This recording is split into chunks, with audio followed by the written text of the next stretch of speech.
Oui, bon.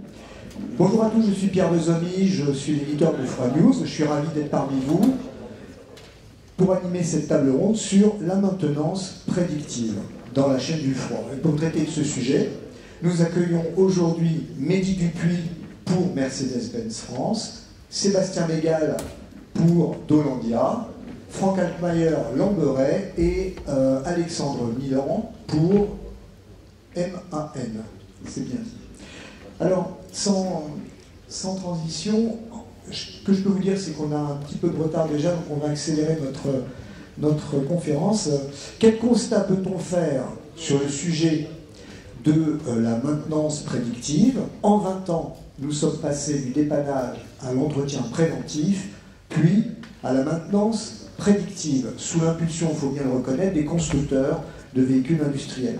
Alors l'enjeu, bien sûr, c'est l'optimisation de la vitesse commerciale, donc la productivité par la réduction des pannes, en clair, pour éviter le « je vous l'avais bien dit » et les conséquences financières qui en découlent, sans oublier le préjudice en termes d'image, puisque dès lors que la panne survient, c'est toujours la faute du transporteur. Alors au fait, qui pourrait nous donner la définition exacte de la maintenance prédictive? Tiens, au hasard, Mehdi Dupuis pour Mercedes-Benz Trucks. Merci. Écoutez, aujourd'hui, en fait, on se rend compte, on en a déjà beaucoup parlé ce matin, qu'on est dans un monde avec de plus en plus d'objets connectés. Et clairement, le camion aujourd'hui est un objet connecté.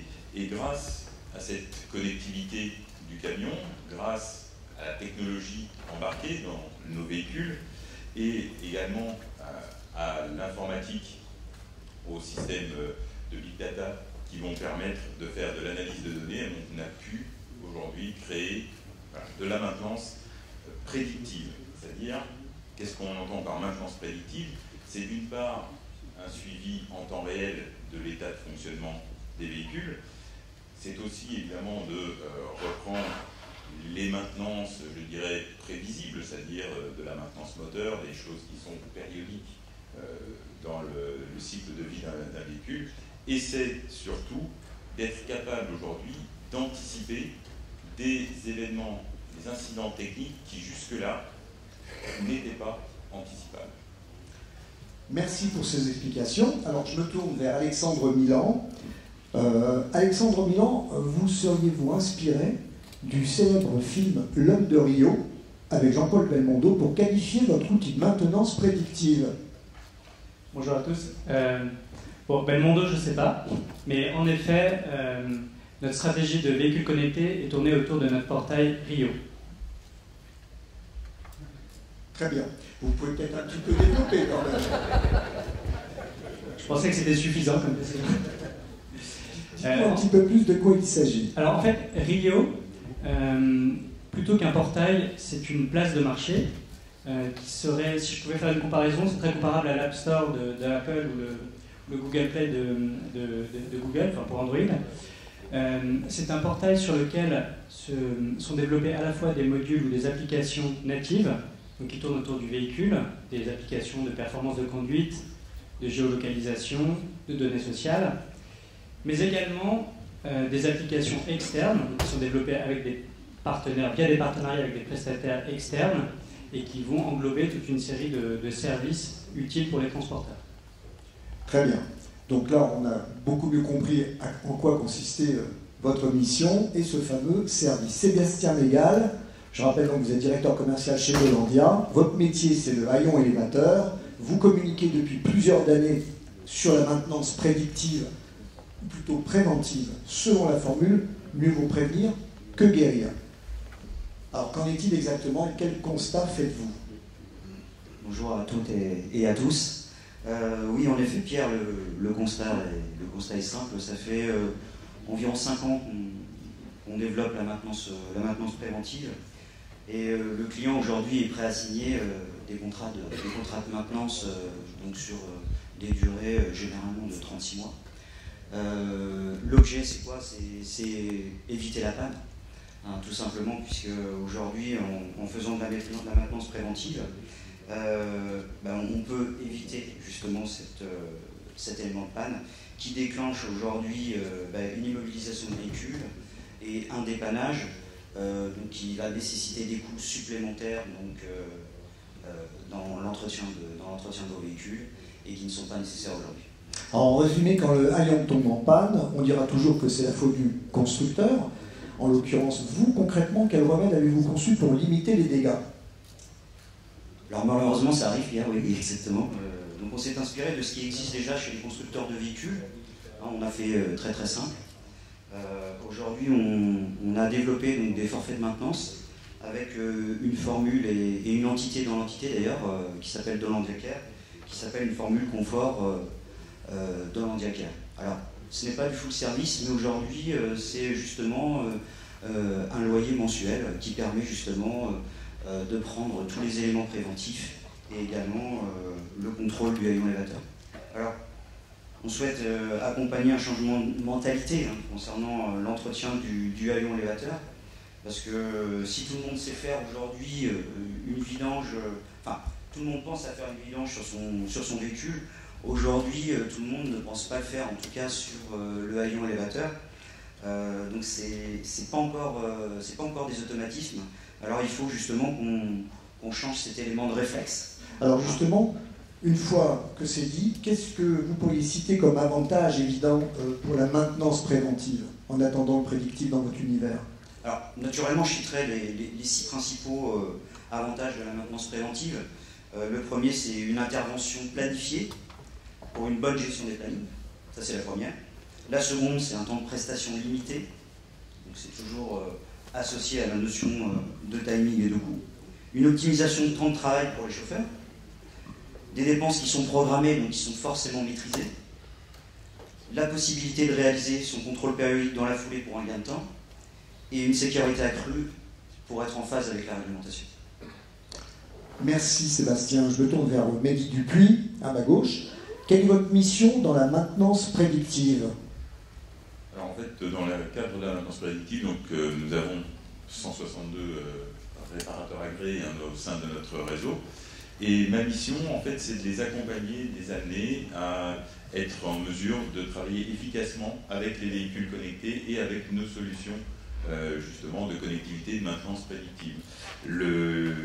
En fait, ces nouvelles technologies nécessitent à la fois que les personnels d'atelier puissent maîtriser de nouvelles interfaces, de nouveaux outils, qu'ils connaissent le fonctionnement évidemment des systèmes, et également ça amène des modifications dans le process de fonctionnement de la prévente. Et donc voilà, nous avons et dans ce contexte, vous commercialisez la solution Fleetboard. Oui, tout à fait. Alors, la solution Fleetboard chez nous, c'est la solution télématique, je dirais, qui s'adresse vraiment au cœur de métier du client transporteur, c'est-à-dire que ce sont les solutions avec lesquelles nous allons permettre aux transporteurs à la fois, par exemple, d'évaluer ses chauffeurs, de pouvoir traiter ses données sociales, de pouvoir également avoir des applications de logistique ou de mapping, par exemple. Et alors dans ce contexte, vous avez également une solution de maintenance que vous appelez Mercedes-Benz Uptime. De quoi s'agit-il? Alors Mercedes-Benz Uptime, là on est clairement sur la partie gestion et maintenance prédictive de nos services.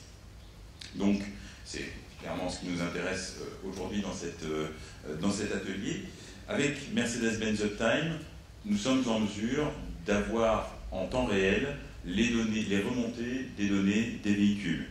Et grâce, les véhicules vont envoyer leurs données sur des serveurs, et ces serveurs, grâce à une base d'algorithmes, vont traiter la donnée remontant des camions. Et donc c'est une forme finalement d'intelligence artificielle qui va pouvoir ensuite traiter les données, générer des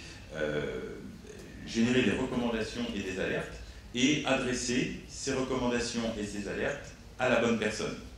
C'est-à-dire qu'on va pouvoir, par exemple, informer le client directement, donc pour de l'opération qui pourra être réalisée directement par le chauffeur, comme un appoint d'AdBlue, un appoint d'huile, une correction de pression de pneumatique par exemple. On pourra, pour des opérations de maintenance ou de petites réparations, informer directement nos ateliers. Et à ce moment-là, c'est notre atelier qui prendra contact avec le client pour lui faire une proposition de réparation ou de maintenance. Et enfin, on peut avoir le cas d'un incident technique grave qui menace le véhicule, et c'est notre centre d'assistance qui sera informé et qui prendra contact à ce moment-là avec le client. Donc l'objectif, c'est clairement d'éviter la panne et ses conséquences. En somme, l'idée, c'est de pouvoir anticiper les besoins de maintenance avec le prédictif. Donc concrètement, les objectifs, quels sont les objectifs que vous poursuivez maintenant en application auprès de vos clients? Les objectifs, c'est clairement de pouvoir limiter la durée des immobilisations, de pouvoir les anticiper et donc par là même d'être capable de garantir une vitesse commerciale du véhicule qui ne soit pas impactée ou le moins possible par les besoins d'un arrêt en atelier. Merci. Je me tourne vers Franck Altmaier pour Lamberay. Donc Franck, vous êtes le directeur du produit, gamme poids lourd Lamberay. Quelle est votre approche de la maintenance prédictive dans votre univers? Oui, bonjour à toutes et tous. Même si les signes-remorques sont un peu moins compliqués que les camions ou les avions élévateurs, il y a quand même de la maintenance à faire sur les signes-remorques. Notre idée n'est pas plus forte que celle de mes collègues, c'est toujours d'anticiper le besoin de maintenance et de réparation et de supprimer les pannes. Là-dessus, on est tous d'accord. Pour le faire, par contre, on va essayer de passer par des prévisions beaucoup plus fines. Et j'insiste sur des détails en particulier qui sont les petits détails le diable qui se cache vraiment dans le détail avec, pour nous, en carrosserie, un simple butoir, une poignée de porte qui est bloquée ou un gros frigorifique ou en passant par les cieux, tout risque de panne. Donc on a besoin vraiment de mesurer, de préparer les tests sur ces produits-là pour pouvoir avoir des vraies mesures. Donc vous proposez des solutions. Oui. De quel genre, de quelle nature? Alors, grâce à des tests de mesures internes, de vieillissement interne, ou avec le retour des centres de tests et des centres de services après-vente qu'on a, ou même de partenaires constructeurs, on arrive à construire des plans de maintenance pour chaque équipement. Et on arrive même à déterminer des taux d'usure et même des moments où ça va casser. Avec ça, pour pouvoir faire, avec ces informations-là, on va utiliser une technique qui est assez proche de celle qui est utilisée pour la conception industrielle. C'est-à-dire qu'on va avoir une approche type AMDEC. Et dans cette approche-là, on va... La méthode type AMDEC. AMDEC. Oui, si vous voulez, c'est mesurer la criticité et le risque sur des événements. Et en fonction de ces événements-là, on va pouvoir hiérarchiser le risque sur ces éléments-là et mettre en place des contre-feux et qu'on va mettre en priorité dans nos plans d'action et les plans de maintenance pour faire de la prévision sur la maintenance des véhicules. Alors, il y a un souci effectivement dans cet univers avec un risque de panne, c'est dans le transport frigo, la peine pour vos clients, elle est tout de suite triple à minima, donc pouvez-vous nous en dire un peu plus? Alors, oui, quand je dis qu'elle est triple, c'est vrai que c'est une sanction assez rapide parce que le retard de livraison en frigo, il est sanctionné très très rapidement, peut-être dans d'autres transports, mais en frigo, il est très pénalisant, financièrement souvent. Il y a un autre élément qui intervient très très vite, c'est le risque de rupture de la chaîne du froid si on a une panne. Donc on va avoir quelque chose qui va être encore plus sanctionné, jusqu'à peut-être même perdre le chargement. Et on peut avoir un dernier élément qui est valable dans tout type de transport, qui est la perte d'image pour les chargeurs et le destinataire, et qui va sanctionner le transporteur, soit sur un déclassement, voire un déréférencement. Vous pouvez nous donner quelques exemples, par exemple dans le métier de la distribution, en rapport justement avec le froid? Dans le métier de la distribution du froid, les véhicules sont très équipés. On peut avoir des châssis avec des essieux directionnels, pratiquement toujours maintenant des gros frigorifiques multitempératures. On a également des rayons élévateurs systématiquement. On a des séparations, on peut avoir des types d'arrimage particuliers. Et dans tous ces éléments-là, dès qu'on va avoir une défaillance, c'est tout de suite bloquant. On le paye vraiment cash. Donc l'anticipation de la défaillance passe obligatoirement pour nous dans une maintenance préventive et prédictive. Merci Franck. Alexandre Milan, donc pour MAN. Comment vous y êtes-vous pris dans votre entreprise pour entamer le chantier de la maintenance prédictive? Alors, donc, en introduction, je vous disais qu'au sein de Rio, il y avait des modules natifs et des modules externes. On a 2 modules natifs qui sont consacrés à la maintenance au sein de Rio, qui sont MAN Maintenance pour la maintenance basique, les échéances d'entretien, etc. Et MAN Service Care, qui est notre module de maintenance avancée, donc consacré à la maintenance préventive et à la maintenance prédictive. Pour bâtir et enrichir ce module, il faut que trois domaines ou 3 services se parlent, qui sont le domaine des data, le domaine, donc, le camion connecté, les informations qui remontent du camion, et la digitalisation des garages. Donc ce qu'on a fait au sein de MAN, à la fois au siège, mais aussi dans les principales filiales, donc également en France, c'est qu'on a rassemblé dans chacun des pays ces 3 services, ces 3 domaines au sein de mêmes entités. Et donc c'est ce qu'on vient de faire en France avec la création en début d'année d'une nouvelle direction consacrée au digital et à l'innovation, qui met en lien ces trois services et qui permet d'alimenter le module MAN Service Care pour la maintenance prédictive. Merci, je tourne vers Mélie Dupuis à nouveau. Concrètement, Mélie Dupuis, quel gain avez-vous pu mesurer en termes de gestion financière et d'analyse de performance pour vos clients? Alors clairement, le premier bénéfice des solutions de maintenance prédictive, c'est la disponibilité, l'augmentation de disponibilité du véhicule et donc par là même la possibilité d'avoir une meilleure rentabilité de ce véhicule. Ensuite, on observe également, et c'est en liaison, je dirais, avec l'ensemble des services télématiques que nous proposons, la possibilité d'avoir des économies de carburant et en termes d'analyse de performance, l'éco-conduite qui va permettre, grâce à avec un véhicule, je dirais, mieux mené, d'avoir des usures et qui soient moindres, de limiter la casse, exactement. Et ça permet également de baisser le coût de maintenance, puisqu'on va adapter la maintenance aux besoins réels du camion. On va pouvoir prolonger certains intervalles de maintenance et, par exemple, des postes très coûteux comme le remplacement de filtres à particules, c'est le genre d'équipement dont on va être capable de prolonger la vie et donc moins de coûts pour le transporteur. Et alors, est-ce que vos clients sont demandeurs de toutes ces solutions? Oui, clairement, les clients aujourd'hui sont tous demandeurs de solutions de connectivité, de solutions de télématique, de manière à pouvoir apprécier, anticiper le risque et je dirais à pouvoir avoir une optimisation autant que possible de leur chaîne logistique et du fonctionnement de leur entreprise. Est-ce qu'on peut dire en fait que la maintenance prédictive, c'est une forme d'assurance que se donne le transporteur ou le client afin d'éviter la panne? Oui, tout à fait. Alors, vous pouvez développer?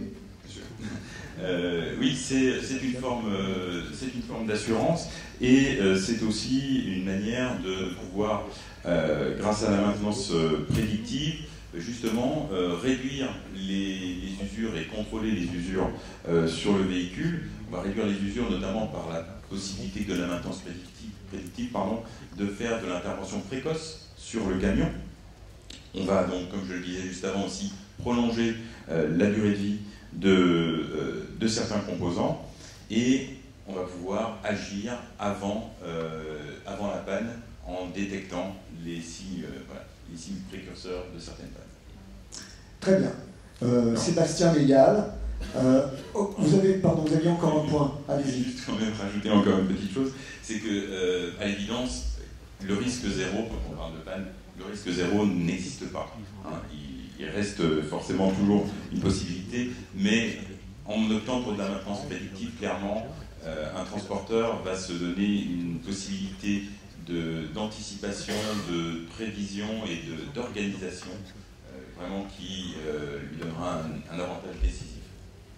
Merci. Donc Sébastien Légal, vous avez créé un réseau donc, chez Dolandia pour la maintenance préventive. C'est une étape intermédiaire avant de proposer de la maintenance prédictive et à peu près dans quel délai? Oui, tout à fait, Pierre. Quand on est constructeur, il est logique aussi d'avoir du service, donc ça c'est l'ADN de Dolandia. Aujourd'hui, on a développé un réseau de maintenance donc agréé Dolandia pour les haillons élévateurs. Donc ça, au niveau de la France et de toutes les filiales dans le monde. En exemple, on a 550 points réseaux aujourd'hui sur la France. On préconise la maintenance préventive qui va viser donc, les éléments électriques, mécaniques et hydrauliques, ainsi qu'un contrôle des pièces usuelles pour anticiper les changements de celles-ci. En gros, c'est changer la pièce au bon moment. En exemple, si vous prenez un soufflet sur un vérin, vous pouvez avoir une usure dans le temps, le soufflet va se déchirer par exemple, et puis avec les intempéries, vous avez de l'eau qui va rentrer dans le vérin, alors que si celui-ci était changé justement à temps, on n'aurait pas eu un vérin endommagé par exemple. Alors justement, en complément, pour appuyer sur ces points, vous avez donc le contrôle technique obligatoire tous les 6 mois, et là vous utilisez un nouvel outil, du moins un outil qui s'appelle Hydrotest. Oui, voilà, donc on a... je vais rectifier parce que c'est pas nous qui l'avons, puisque c'est aujourd'hui la société Technia Inspection. Donc il y a un outil aujourd'hui qui s'appelle Hydrotest, qui est un outil ISO 9001 et qui permet justement de faire son contrôle de haillons élévateurs et réglementaire, cela tous les 6 mois. Très bien. Donc vous nous parlez de préventif, mais qu'en est-il de la maintenance prédictive dans votre spécialité? Quel exemple concret pourriez-vous nous donner pour adapter le prédictif en fonction de l'usage? Alors aujourd'hui, il existe énormément d'informations sur le haillon élévateur, sur le véhicule, sur les pneumatiques. Donc on s'est inspiré également de ce qui se fait sur le pneumatique. On a développé un système de remontée d'informations pour la maintenance prédictive, qu'on prénomme le haillon connecté tout simplement. C'est bien un boîtier, un Buscan. Le haillon connecté fonctionne en Bluetooth et a l'avantage de s'adapter au système actuel de nos clients partenaires. Donc on va échanger en fait un canal d'information, quels que soient en fait les supports qui seront utilisés chez les constructeurs. Comme ça, on pourra justement diffuser les informations sans aucune contrainte. Donc justement, dans le haillon connecté qui vous donne des informations, vous pouvez détailler un petit peu? Bien sûr, avec plaisir. Le haillon connecté, ça nous donne les informations suivantes, notamment sur les vigibatteries pour prévenir d'une sous-tension de la batterie et protéger le haillon élévateur et son fonctionnement. Il est sûr que si aujourd'hui vous n'avez plus de batterie, l'utilisateur ne peut pas l'utiliser, donc ça permet ce point-là. Le compteur de cycles, qui va permettre de voir aussi le nombre de cycles qui seront réalisés, notamment par jour et par mois, qui permettra d'associer en fait la maintenance par rapport au nombre d'utilisations. Ça pourra donner aussi son temps de fonctionnement. C'est très important pour vous, transporteurs, justement, de connaître si le matériel est utile ou s'il doit être justement préconisé sur d'autres flux. Le rappel des contrôles, bien évidemment, donc ça permettra d'anticiper justement le blocage du véhicule pour réaliser son contrôle de haillon élévateur. Un rappel échéance de la maintenance, c'est essentiel, forcément, dans la partie prédictive. Et un moyen de passer de la maintenance préventive à une maintenance prédictive adaptée. Donc là, on est déjà en phase de test. Donc la maintenance préventive, aujourd'hui, ça fonctionne, on va dire, plus ou moins correctement depuis 2 ans. On a encore des efforts, justement, comme je vous le disais tout à l'heure, sur les réflexes qu'on doit prendre tous ensemble pour s'associer à cette maintenance préventive. Et de là, j'espère, d'ici 1 an ou 2 ans, nous pourrons rentrer dans l'exploitation de la maintenance prédictive. Merci. De votre côté, Franck Altmaier, pour vos clients, est-ce que vous aussi vous constatez une demande pour toutes ces solutions prédictives? Oui, elles sont évidentes, elles sont demandées, elles sont très fortes. Là où on est en ce moment, c'est plutôt sur, nous constructeurs de véhicules, de carrosserie, c'est plutôt sur les moyens. Il faut qu'on arrive à mettre en place des moyens pour remonter ces informations-là. Un des moyens qui existe, et les transporteurs l'utilisent déjà pas mal, c'est la télémétrie, ou la télématique plutôt embarquée, qui est déjà pas mal installée sur les véhicules frigorifiques, essentiellement aujourd'hui pour de la géolocalisation et des remontées de température. Mais on a des demandes de transporteurs qui sont de plus en plus fortes pour élargir ces données et pour passer sur les trains roulants, sur les freins, sur les haillons élévateurs, on vient d'en parler. Mais on est capable aussi maintenant de pouvoir mesurer des positions de portes, de cloisons ou des choses comme ça qui vont aider à pouvoir remonter des informations pour anticiper de la maintenance. Alors, vous faites comment pour faire transiter toutes ces informations? Alors, il y a la version analogique classique qui nécessite énormément de moyens avec des câbles dans tous les sens. Et puis il y a un superbe outil qui s'appelle le multiplexage, qui est là maintenant, sur lequel on arrive à pouvoir mutualiser beaucoup d'informations pour remonter ces éléments-là. Et grâce aussi aux constructeurs, parce que les constructeurs mettent à notre disposition qui est prise, qui est centralisée, qui est la prise FMS entre autres, où on peut dialoguer avec le véhicule et remonter, et se servir que d'un seul niveau d'information pour remonter toutes les informations sur une télématique embarquée ou sur d'autres solutions de ce type-là.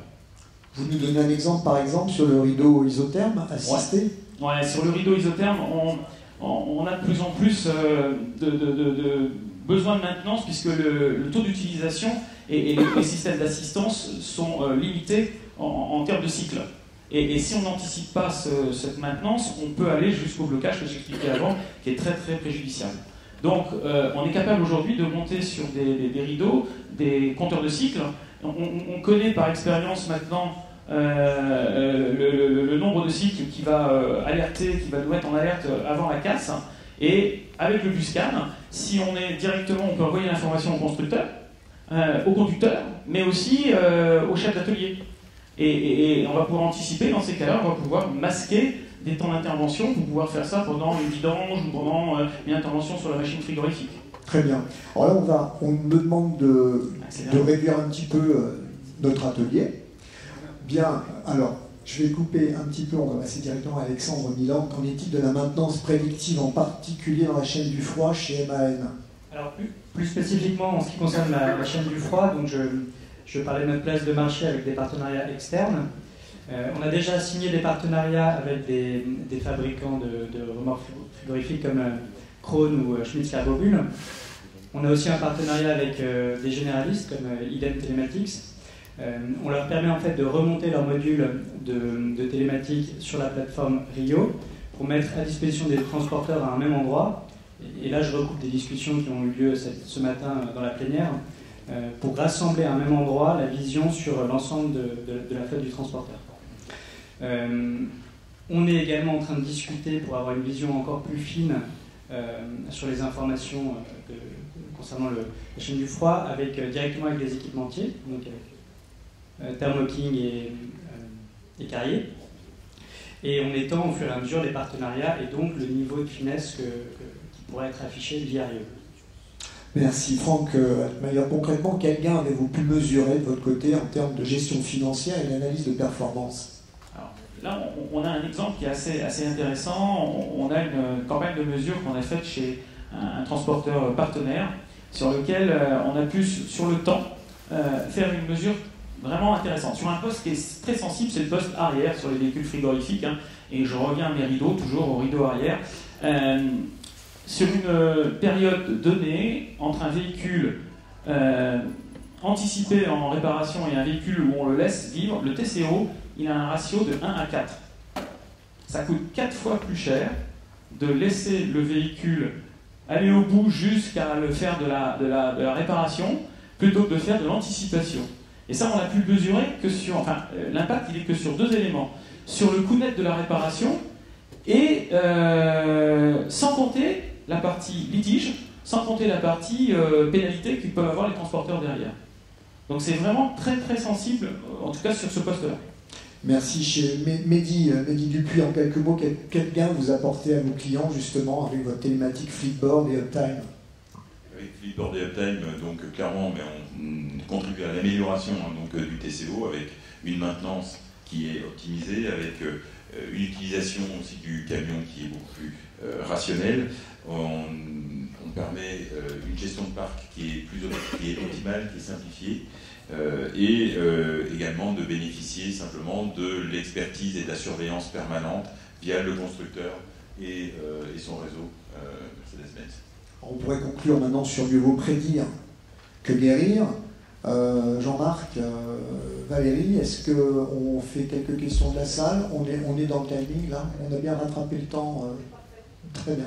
Alors, est-ce qu'il y a des questions dans la salle?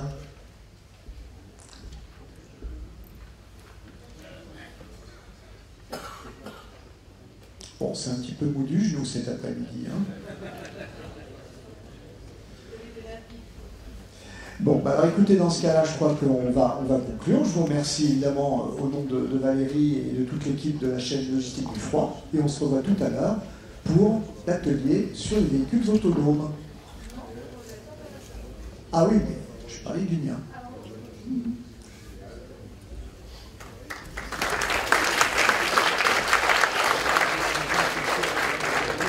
Merci Pierre, et je vous invite à sortir de la salle et profiter d'une petite pause café et d'un petit quelque chose à grignoter, parce que ça fait longtemps qu'on n'avait rien mangé.